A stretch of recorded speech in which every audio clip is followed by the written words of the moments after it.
Maybe in this episode, Gil, we can talk a little bit about what kind of creatives are working right now.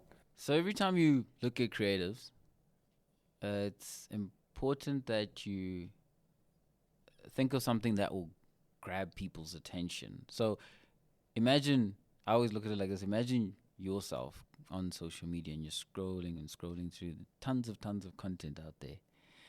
And what really pops out and stands out the most? Right? So you're scrolling, and all of a sudden you see an image with a black background and the superimposed product in front of it. And maybe in the right-hand corner is a big, bright orange tag that says 20% off. Right? As you're scrolling and you see that, it will make you stop. It'll make you like, whoa, what's this? Because of the black background and the bright orange tag that says 20% off popping out. The disruption. Yes. Right? So it's disruptive marketing. It's how can you disrupt somebody's newsfeed Standing out. to stand out. Right? So that's how you've first of all got to think about it. Not just because it's easy to go into Canva and create something, but it's like, how does this stand out to everything else they're likely scrolling past and seeing on a day-to-day basis? So you need to look at, I mean, you can get really technical, but it's about the color combinations as well. There's psychological colors that are used to get individuals triggered. For example, like I said, bright orange on a background, or red. Red signifies, sometimes it's associated with sales, right? So immediately you trigger, oh, wait, stop. I know that red is usually associated with sale. Oh, this must be interesting. And it's important to understand that simple color combinations, a white background with black text over it, is easier read than black text on white background, for example, right? Things that are easy on the eye make things a lot more attractive, and somebody wants to pay attention to it. They don't have to strain to pay attention to it without being too busy, because that's what Apple is they're doing. It's white space, it's simple, it's clear text. You can read everything, versus a creative with so many different elements on the creative itself that you sometimes even get overwhelmed and you just scroll past it because it's like it's too busy. It's just too busy, and that the too busy ones are actually the ones that people scroll past. Because they don't even know where to focus to begin with. So it's also keeping it simple, keeping it concise and the messaging clear without having too much happening on that image and on that creative. That's what will get people's attention. I always say, how do you create an ad without looking like an ad? You need to ask yourself, what are people consuming? Yeah. What are the kind of content that people are consuming right now with the highest engagement rates? So what kind of piece of content on Facebook gets consumed at a higher rate than everything else?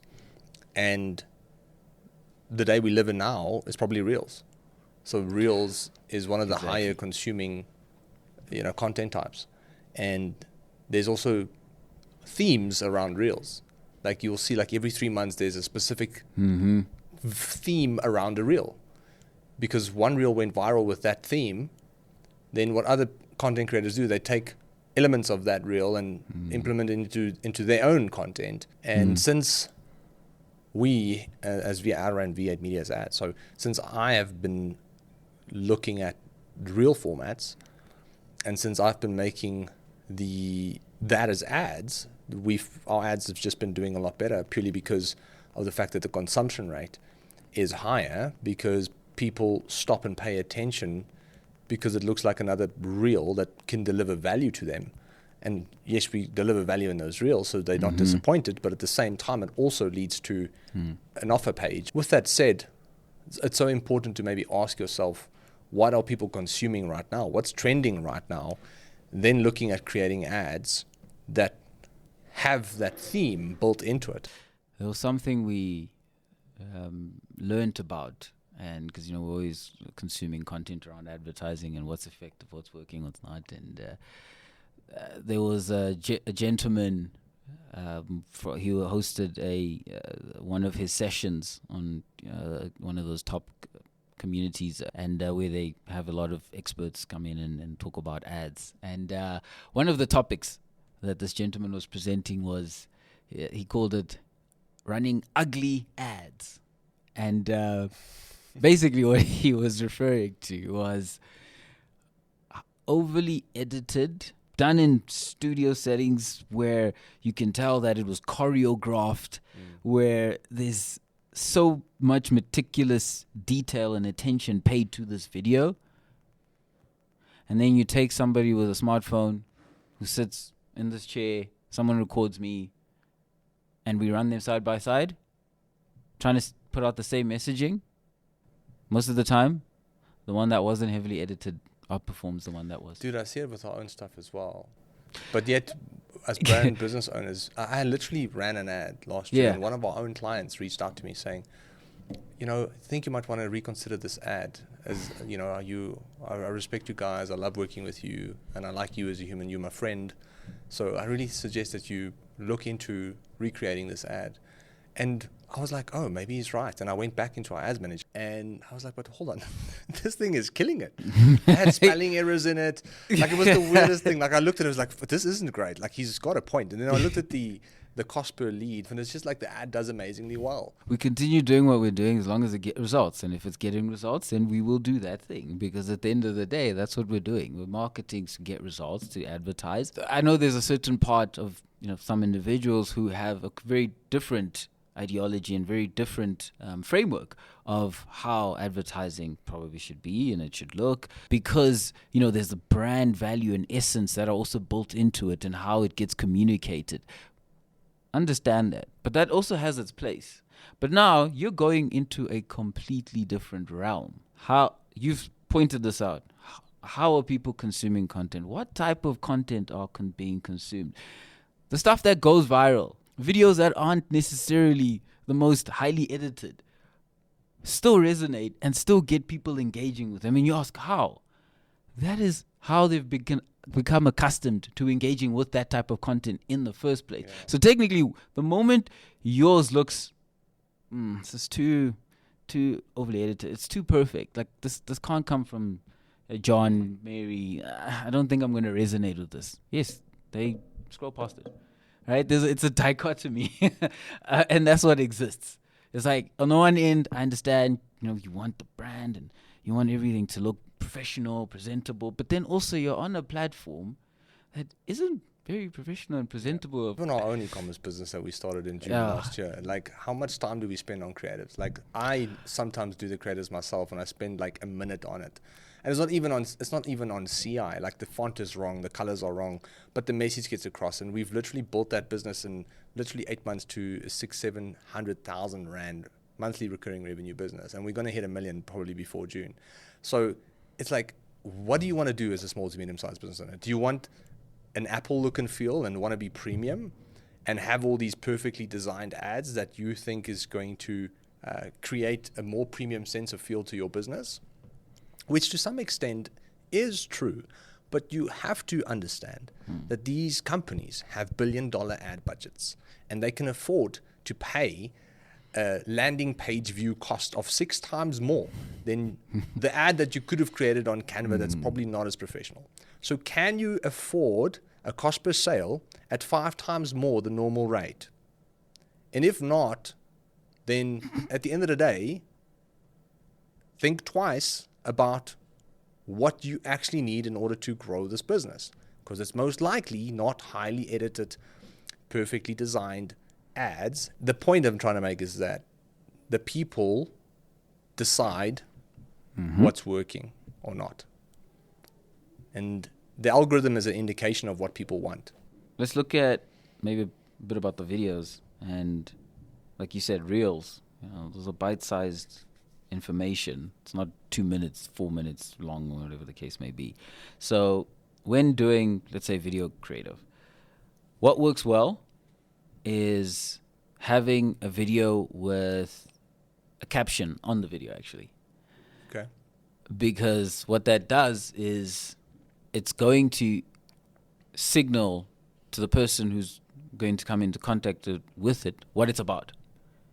And if it's enticing enough, if you've got a nice headline there, a nice hook there, then they will likely click on it or not, right? But the moment you just add it, it already helps to identify who it's for. And then it signals to that person, like I said, if they're interested enough, they'll click on it. But you can tend to see a higher click-through rate on those videos when there is an actual headline caption on that video versus if there isn't. Because now it's like guesswork. It's like, because we come into contact, I think people process the creative first. And we've talked about this. They process the creative first, then they look and see if from the creative, is there something I'm interested in? Then they look at... Let's talk about why, though, because the creative takes up more real estate than anything else. 100%. When they're seeing the video, it's something they're already consuming, something they themselves are producing, and they're already drawn to it because it just feels natural to be drawn to it.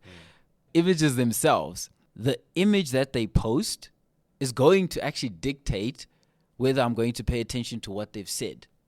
So the image and the video is the thing that grabs my attention and piques my interest. And then I go over to read the copy to support what I've first encountered. And again, it's because of it takes up more real estate. A story is literally the whole, when you're looking at a story, it's pretty much the video. There's nothing, there's no text, there's very little text, if there is any. There's nothing else, it's just the video. So you're already engaging with just the video. So now they've been conditioned to start consuming the actual creative before they looking at the copy. And again, it just amplifies or at least makes it effective if your video has a caption on it, because now you're also helping signal who exactly this video is for. That's what helps make it a lot more effective in terms of people actually absorbing that content and paying attention to it a lot more. We've discussed the creative side. Can we talk a little bit about the headline and caption? What would your advice be for best practices for headlines and some short and concise best practices for writing a caption? So, benefit-driven headline, short, simple copy, not quirky, not clever, not walls of text and paragraphs, as if I'm reading a book, and caption the offer. Caption, buy one, get one free, 50% off. Benefit-driven headline, take 2 pills a night and become smarter than Einstein in a week. Short, simple copy, supporting copy. Here's how our new transformational pill will change your life. We've added a secret ingredient X to this product, completely healthy, that has changed over 2,000 lives and made people 10% smarter than ever before. Try our product now. Tell me, is there still merit in testing short versus long form copy? Yes, long form copy has its place, particularly if it's a novel product in the market or it's a complex product that might need to be broken down a little bit more to understand it. Short form copy, if it's a product that's the opposite of that, that works really well. We must also be cognizant that our minds, our brains have lost their attention span, and we have shorter and shorter attention spans every year, they say. So being cognizant of that, also when writing our copy, when you specifically write long copy, it's important to space out your paragraphs so that it's not just flooded and it looks like it's like a wall of text. Yes. I always use that analogy. Like, how many people actually read a long WhatsApp joke? Because it's just too much condensed information and it's just so monotonous. It's difficult to really get through it all without wanting to kill yourself. So exactly. It's really a matter of being cognizant of that and understanding the reasons why, because if our brains get overwhelmed and we don't have the tenacity to push through that that friction, that uncomfortable feeling, and then we just not read it, we just put it laughing. Exactly. We just put a laugh emoji, haha. And your friend's like, good one. But if you understand that your eyes need to break, you need to make the copy not look or feel that overwhelming. With that said, it's understanding the psychology behind someone consuming that information and then putting the necessary things in place. Yes. And I think to maybe round this off, and let me know if I'm missing something, would be to have shorter, concise sentences, have each sentence in a brand new line, as opposed to having, it look like a long WhatsApp joke. Maybe some emojis, and I think those are three things that come to mind. Yeah. Is there anything else that I might have missed? No, it's basically just maybe the last thing is write copy for scanners, because the reality is people scan content and they're just looking for the main points, and that's literally it. That's the advice I have. Love it. For you watching, to you listening, if there was any value in this conversation, then I want to encourage you to like and subscribe. Thank you so much for joining in. Much love, and have a great rest of your day. Cheers. Cheers.